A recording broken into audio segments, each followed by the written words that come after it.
எனக்கு ஒரு 40 வயசு ஆகுது. எனக்கு 20 வயசு குறைஞ்சு ரொம்ப யங் லுக்கா நான் தெரியணும். நான் மத்தவங்க என்னை பார்க்கும்போது, "இவ்ளோ யங்கா எப்படி இருக்கீங்கன்னு?" 4 பேர் என்ன கேட்கணும்னு நெனைக்கிற ஆளா இருந்தீங்கன்னா, இந்த வீடியோ உங்களுக்கு தான்.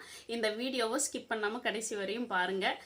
இந்த மாதிரியான நெறைய அறிவியல் பூர்வமான விஷயங்களுக்கு நம்ம சேனல சப்ஸ்கிரைப் பண்ணுங்க. நம்ம நெறைய வீடியோஸ் இந்த மாரி நம்ம பதிவிட போறோம். நம்ம இத பத்தியதான இன்ஃபர்மேஷனுக்குள்ள போகலாம். டாக்டர் எலன் லெங்கர் அப்படின்னு ஹார்வர்ட் யூனிவர்சிட்டியை சார்ந்த ஒரு சைக்காலஜிஸ்ட் ஒரு ரிசர்ச் பண்ணியிருக்காங்க. 1979 வருஷம். அவங்க 70 வயசு 80 வயசு ஆன தாத்தா பாட்டிகளை வச்சு இந்த ஆய்வு பண்ணியிருக்காங்க. அந்த 70 வயசு 80 வயசு ஆனதான தாத்தா பாட்டிகளை கூப்பிட்டு ஒரு 7 நாளைக்கு அவங்களுக்கு ஒரு கிளாஸ் எடுத்திருக்காங்க. என்னன்னா 20 வருஷத்துக்கு முன்னாடி, அதாவது 1959 வருஷம் நீங்க எப்படி இருந்தீங்க அப்படின்னு சொல்லி அந்த நாளுக்கே நீங்க போய் உங்க யோசனைகளும் உங்கள் செயல்பாடுகளையும் அந்த மாதிரியாக கொண்டு போங்கன்னு சொல்லி, வேற ப்ரெசன்ட் சுச்சுவேஷனையே நீங்க மறந்துட்டு 20 வருஷத்துக்கு முன்னாடி இருந்ததையே யோசிங்கன்னு திரும்ப திரும்ப திரும்ப அவங்கள யோசிக்க வச்சிருக்காங்க.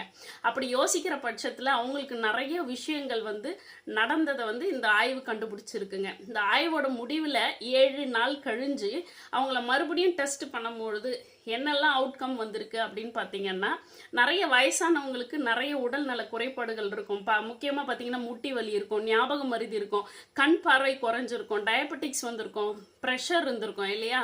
இவங்களுக்கு 7 நாள் கழிஞ்சு பார்த்தீங்கன்னா நிறைய பேருக்கு ப்ரெஷர் இல்லாத போனது, அதாவது பிபி இல்லாத போயிருக்கு, நிறைய பேருக்கு டயபெட்டிக்ஸே இல்லாமல் போயிருக்கு.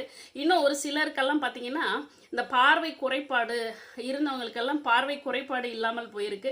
ஆர்த்ரட்டிக்ஸ், அதாவது முட்டி வலி அந்த மாதிரி இருந்தவங்களுக்கெல்லாம் முட்டி வலி எல்லாம் இல்லாமல் போயிருக்கு அப்படின்னு சொல்லி அந்த ஆய்வு கண்டுபிடிச்சிருக்குங்க. அது மாத்திரம் இல்லாமல் சிக்னிஃபிகண்ட் சேஞ்சஸும் கூட வந்திருக்கு. அது என்னதுன்னு பார்த்தீங்கன்னா, நிறைய பேர் இளமையாக தோற்றம் அளிச்சிருக்காங்க. அதாவது எங்கா அவங்க ஸ்கின் எல்லாம் 20 வருஷத்துக்கு முன்னாடி அவங்களுடைய அழகு எப்படி இருந்திருக்குமோ அந்த மாதிரி அழகாகவும் தோற்றம் அளிச்சிருக்காங்கன்னு இந்த ஆய்வு கண்டுபிடிச்சிருக்குங்க. ஸோ இதிலிருந்து நம்ம டேக்அவே கொடுக்குற மெசேஜ் என்ன அப்படின்னு பார்த்தீங்கன்னா, உங்கள் மனசு இளமையாக சிந்திக்க சிந்திக்க சிந்திக்க உங்களுடைய உடலும் உடல் பாவனையும் உங்களுடைய தோற்றமும் கூட எப்படியா மாறிடும்னா இளமையாக மாறிடும்னு இந்த ரிசர்ச் சொல்லுதுங்க.